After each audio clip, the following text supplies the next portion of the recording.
So welcome back. You're on the 4th module of the Rescu Academy Reigniting Your Relationship course. And here we'll be discussing opposites in relationship and the underlying issues that make you and your partner behave the way you do and what to do about them. In the previous module we looked at attachment styles and how your own relationship with your parents and primary caregivers can be playing out in your adult relationships. However it may feel and however difficult it can be, you can be assured that both you and your partner on some level do have a deep fundamental desire to make this relationship work. We are just animals with clothes on, and all animals have a need to have a close, significant other with whom they can feel safe and who they feel is on their side and watching our back. However, as we've already discussed, sometimes it may seem that we're attracted to someone who's on the surface highly incompatible to us.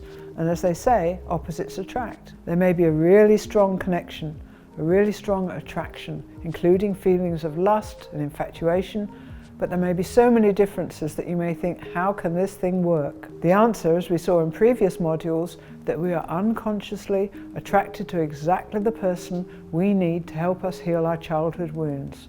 That is the purpose of your relationship. And after the initial romantic phase, we enter the conflict phase or power struggle, when all kinds of issues and frustrations emerge. This is normal.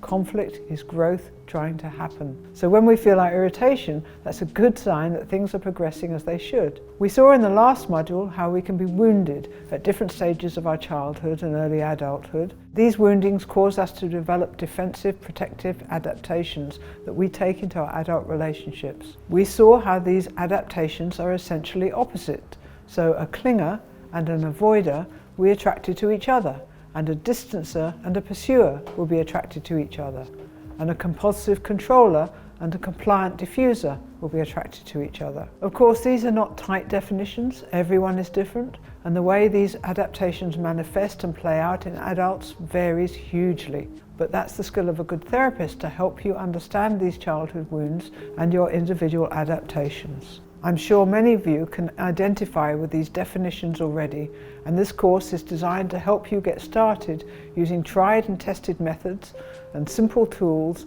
that will make a really big difference.